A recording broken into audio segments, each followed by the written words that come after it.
Now my job is a very difficult one. How do you introduce a person that everyone already knows?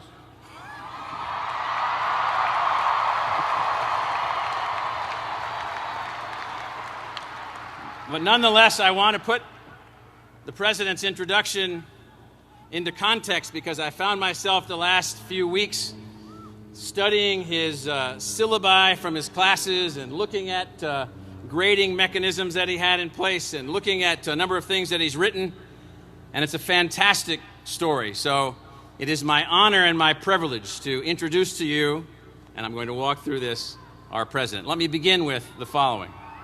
Wait. Hold on. Let me walk through why the President's visit here is so important for this institution, for this state, and for our country. Barack Obama is a man of intellect devoted to the common good, which is a rare thing, a rare thing.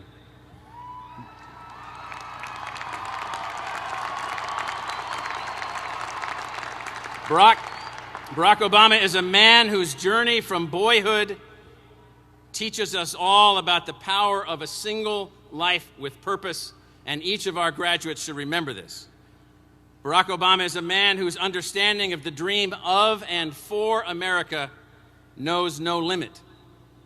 That dream, often about a limitless America, however, comes from a different point of view often. It comes from those that have benefited from economic success of their parents or the social status of their family, and sometimes those that view the limitless dream of the United States have a fanciful view of our history, a view that's often inaccurate.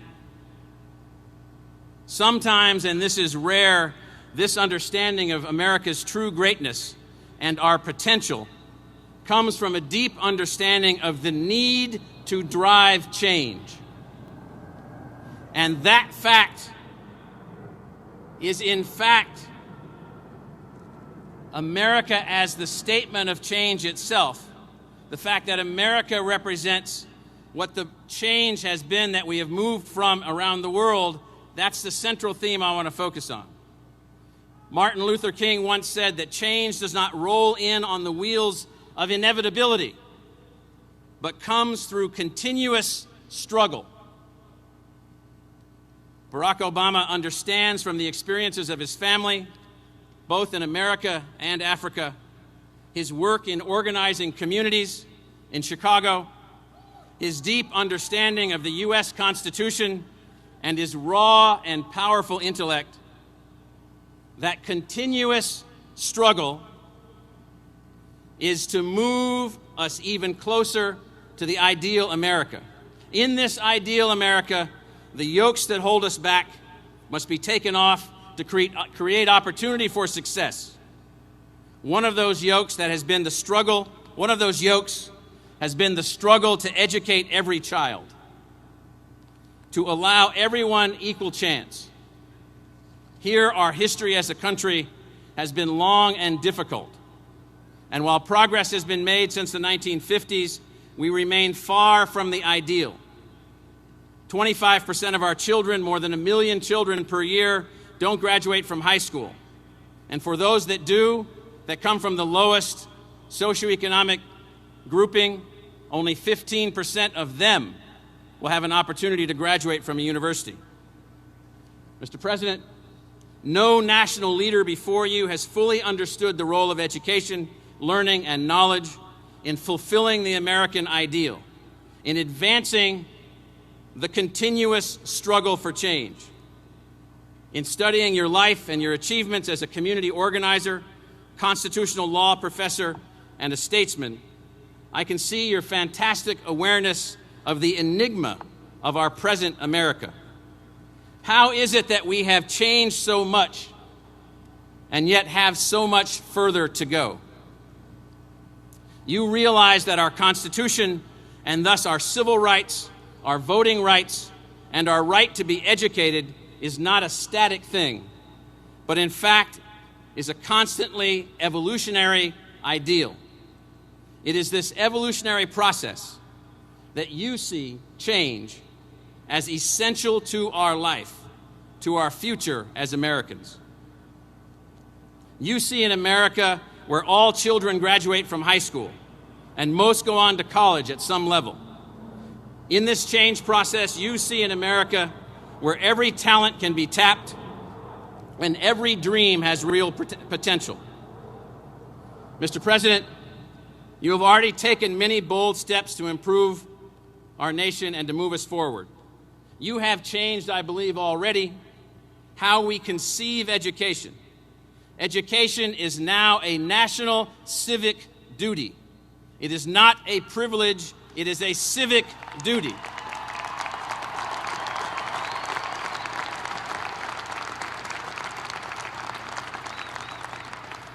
You have given hope to all who dream about what they can be, and as I'm increasingly beginning to see as a common activity, you've lit a fire under all of us to move America forward using our ideas and our creativity.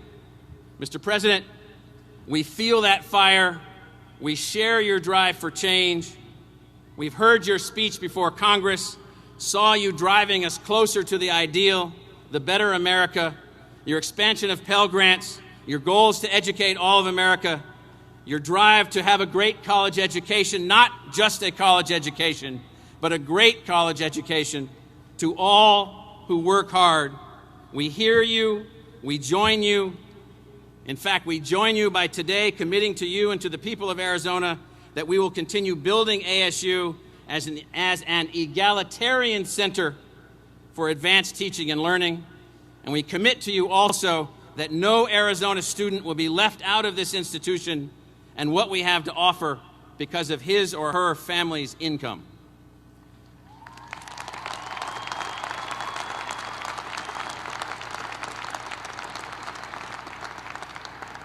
Mr. President, we're pleased to announce the establishment of the Barack Obama Scholars Program and pledge to you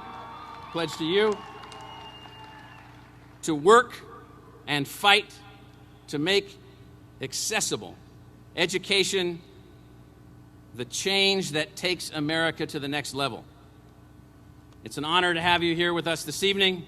Ladies and gentlemen, the President of the United States.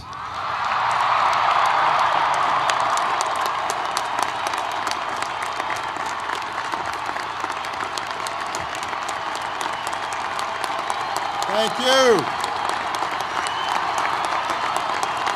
Thank you. Thank you, ASU.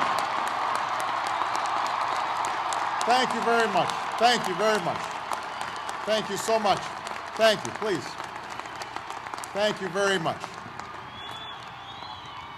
Well, thank you.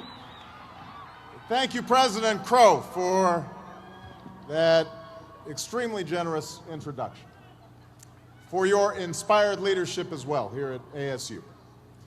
I want to thank the entire ASU community for the honor of attaching my name to a scholarship program that will help open the doors of higher education to students from every background.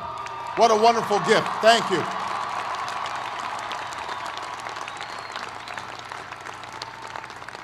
That notion of opening doors of opportunity to everybody, that is the core mission of this school.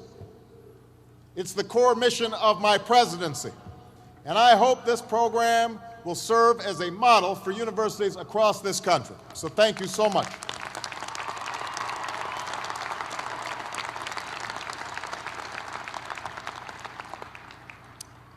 I want to obviously congratulate the class of 2009 for your unbelievable achievement. I want to thank the parents, the uncles, the grandpas, the grandmas, cousins, Calabash cousins, everybody who was involved in helping these extraordinary young people arrive at this moment. I also want to apologize to the entire state of Arizona for stealing away your wonderful former governor, Janet Napolitano.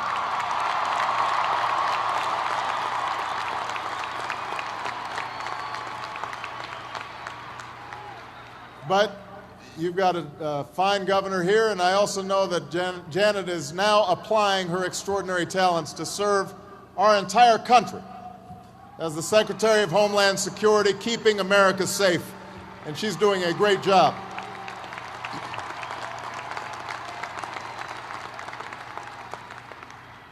Now, before I begin, I'd just like to clear the air about that little controversy everybody was talking about a few weeks back. I have to tell you, I really thought this was much ado about nothing. But I do think we all learned an important lesson. I learned never again to pick another team over the Sun Devils in my NCAA brackets. It won't happen again. President Crow and the Board of Regents will soon learn about being audited by the IRS.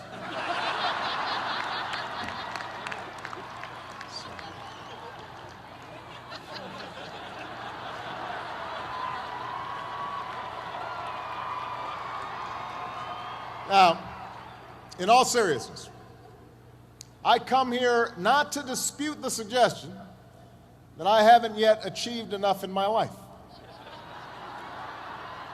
First of all, Michelle concurs with that assessment. She has a long list of things that I have not yet done, waiting for me when I get home. But more than that, I come to embrace the notion that I haven't done enough in my life. I heartily concur. I come to affirm that one's title, even a title like President of the United States, says very little about how well one's life has been led. That no matter how much you've done or how successful you've been, there's always more to do, always more to learn, and always more to achieve.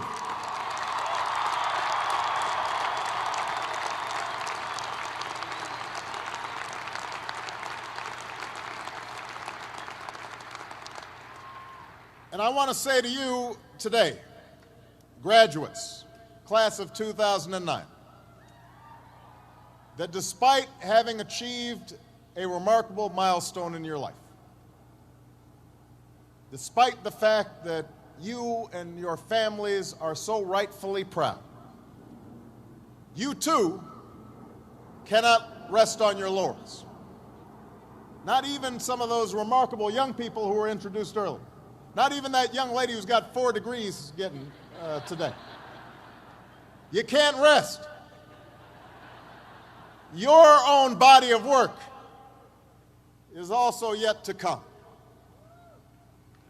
Now, some graduating classes have marched into this stadium in easy times, times of peace and stability, when we call on our graduates simply to keep things going and don't screw it up. Other classes have received their diplomas in times of trial and upheaval, when the very foundations of our lives, the old order, has been shaken. The old ideas and institutions have crumbled, and a new generation is called upon to remake the world. It should be clear to you by now the category into which all of you fall. For we gather here tonight in times of extraordinary difficulty for the nation and for the world. The economy remains in the midst of a historic recession, the worst we've seen since the Great Depression. The result in part of greed and irresponsibility that rippled out from Wall Street and Washington as we spent beyond our means and failed to make hard choices.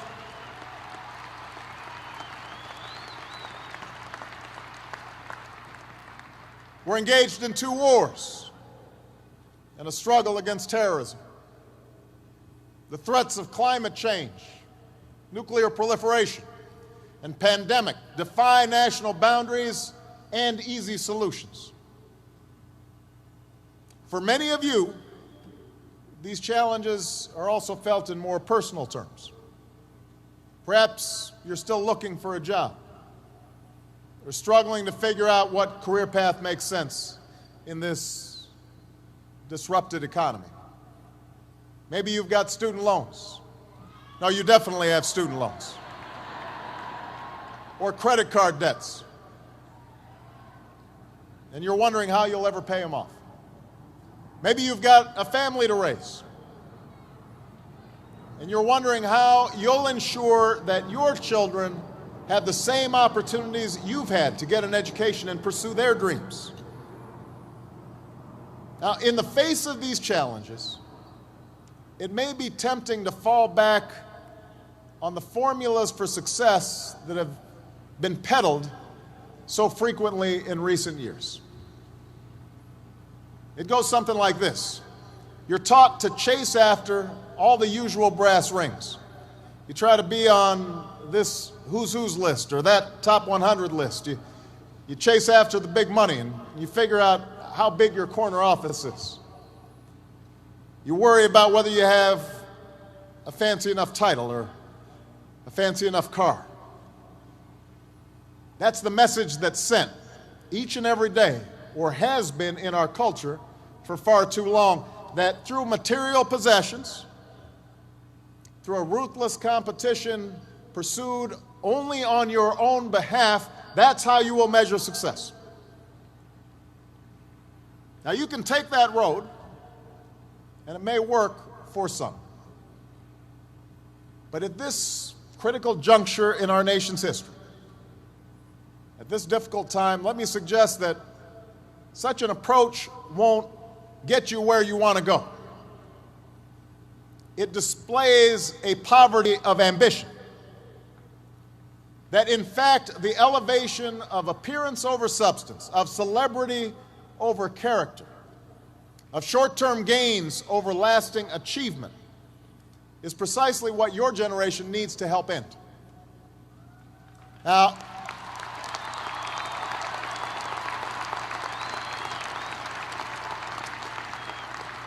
ASU, I want to highlight two main problems with that old, tired, me-first approach to life. First of all, it distracts you from what's truly important. And it may lead you to compromise your values and your principles and your commitments. Think about it. It's in chasing titles and status, in worrying about the next election, rather than the national interest and the interests of those who you're supposed to represent, that politicians so often lose their ways in Washington. They spend time thinking about polls, but not about principle. It was in pursuit of gaudy short-term profits and the bonuses that came with them that so many folks lost their way on Wall Street, engaging in extraordinary risks with other people's money. In contrast, the leaders we revere, the businesses and institutions that last, they are not generally the result of a narrow pursuit of popularity or personal advancement, but of devotion to some bigger purpose, the preservation of the Union, or the determination to lift a country out of a depression, the creation of a quality product, a commitment to your customers, your workers, your shareholders, and your community, a commitment to make sure that an institution like ASU is inclusive and diverse and giving opportunity to all. That's the hallmark of real success.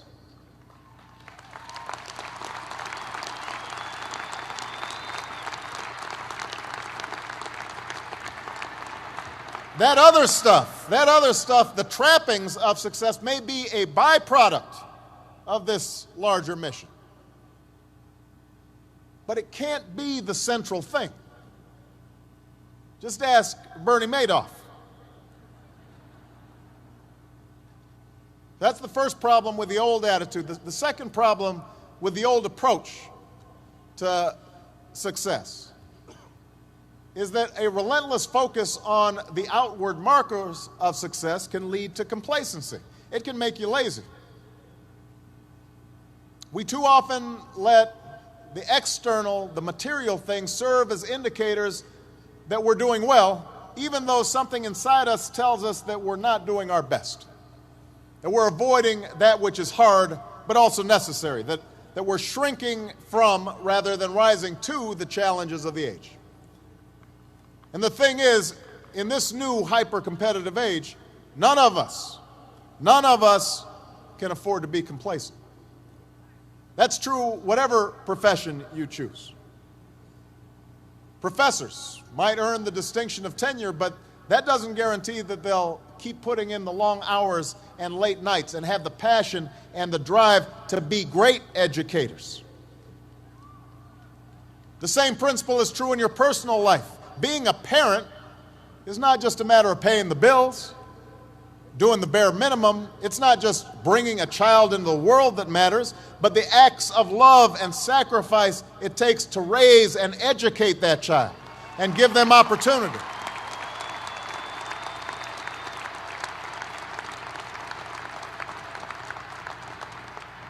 It can happen to presidents as well. If you think about it, Abraham Lincoln and Millard Fillmore had the very same title. They're both presidents of the United States. But their tenure in office and their legacy could not be more different. And this is not just true for individuals, it's also true for this nation. In recent years, in many ways, we've become enamored with our own past success, lulled into complacency by the glitter of our own achievements. We've become accustomed to the title of military superpower, forgetting the qualities that got us there, not just the power of our weapons, but the discipline and valor and the code of conduct of our men and women in uniform.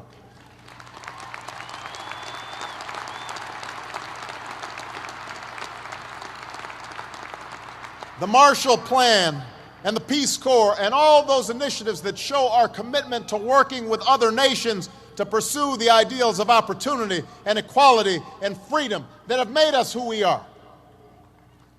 That's what made us a superpower. We've become accustomed to our economic dominance in the world, forgetting that it wasn't reckless deals and get-rich-quick schemes that got us where we are, but hard work and smart ideas, quality products and wise investments. We started taking shortcuts. We started living on credit instead of building up savings. We saw businesses focus more on rebranding and repackaging than innovating and developing new ideas that improve our lives.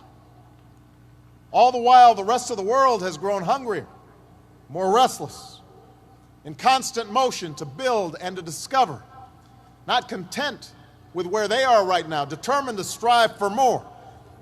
They're coming. So graduates, it's now abundantly clear that we need to start doing things a little bit differently. In your own lives, you'll need to continuously adapt to a continuously changing economy. You'll end up having more than one job and more than one career over the course of your life. You'll have to keep on gaining new skills, possibly even new degrees. And you'll have to keep on taking risks as new opportunities arise. And as a nation, we'll need a fundamental change of perspective and attitude. It's clear that we need to build a new foundation, a stronger foundation for our economy and our prosperity. Rethinking how we grow our economy, how we use energy, how we educate our children, how we care for our sick, how we treat our environment. Many of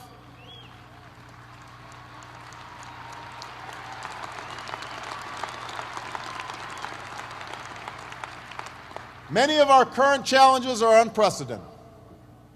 There are no standard remedies, no go-to fixes this time around. And class of 2009, that's why we're going to need your help. We need young people like you to step up. We need your daring, We need your enthusiasm. We need your energy. We need your imagination. And let me be clear, when I say young, I'm not just referring to the date of your birth certificate. I'm talking about an approach to life, a quality of mind and a quality of heart, a willingness to follow your passions, regardless of whether they lead to fortune and fame, a willingness to question conventional wisdom and rethink old dogmas, a lack of regard for all the traditional markers of status and prestige, and a commitment instead to doing what's meaningful to you, what helps others, what makes a difference in this world.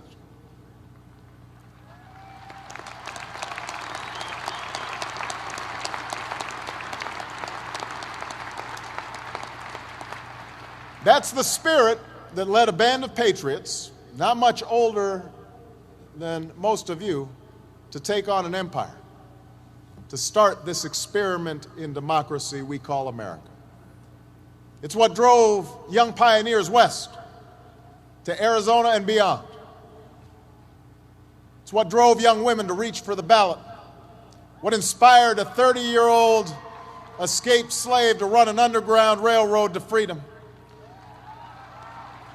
what inspired a young man named Cesar to go out and help farm workers, what inspired a 26-year-old preacher to lead a bus boycott for justice. It's what led firefighters and police officers in the prime of their lives up the stairs of those burning towers, and young people across this country to drop what they were doing and come to the aid of a flooded New Orleans.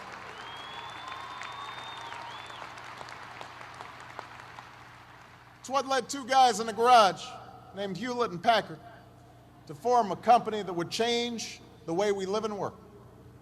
What led scientists in laboratories and novelists in coffee shops to labor in obscurity until they finally succeeded in changing the way we see the world. That's the great American story.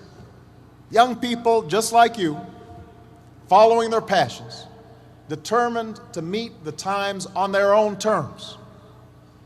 They weren't doing it for the money. Their titles weren't fancy. Ex-slave, minister, student, citizen. A whole bunch of them didn't get honorary degrees. But they changed the course of history, and so can you, ASU. So can you, class of 2009.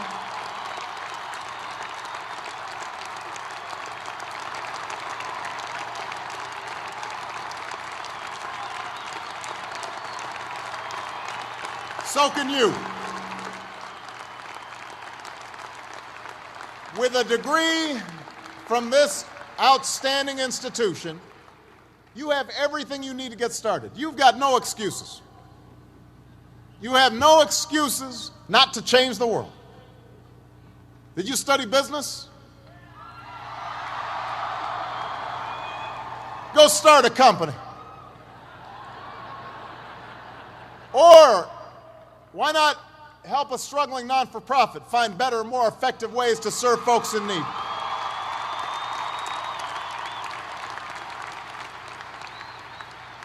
You study nursing? Go. Understaffed clinics and hospitals across this country are desperate for your help. You study education?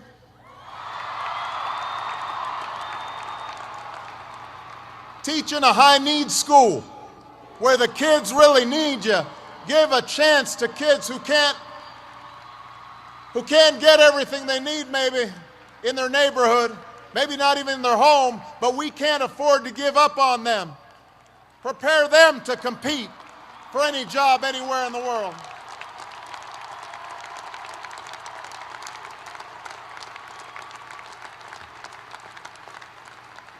You study engineering? Help us lead a green revolution, developing new sources of clean energy that will power our economy and preserve our planet. But you can also make your mark in smaller, more individual ways. That's what so many of you have already done during your time here at ASU. Tutoring children, registering voters, doing your own small part to fight hunger and homelessness, AIDS, and cancer.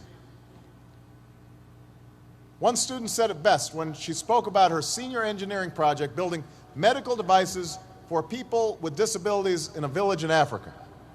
Her professor showed a video of the folks they'd been helping, and she said, when we saw the people on the videos, we began to feel a connection to them.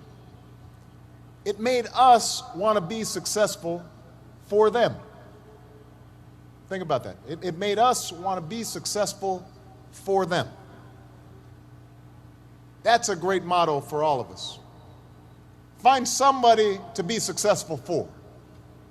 Raise their hopes. Rise to their needs. As you think about your life after graduation, as you look into the mirror tonight after the partying's done,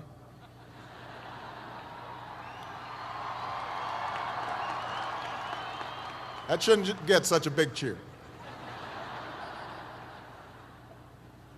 You may look in the mirror tonight and you may see somebody who's not really sure what to do with their lives.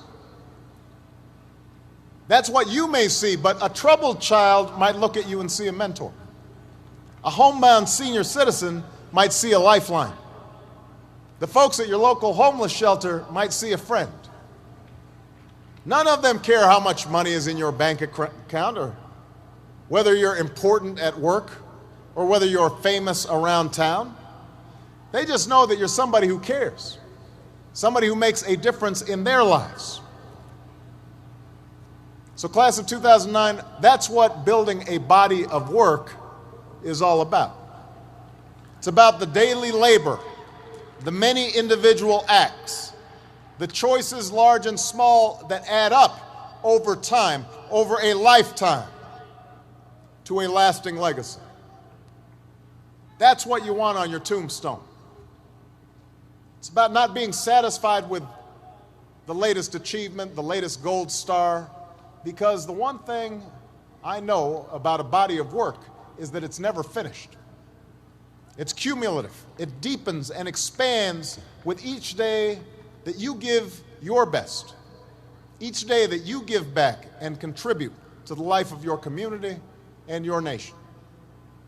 You may have setbacks and you may have failures, but you're not done. You're not even getting started, not by a long shot. And if you ever forget that, just look to history. Thomas Paine was a failed corset maker, a failed teacher, and a failed tax collector before he made his mark on history with a little book called Common Sense that helped ignite a revolution.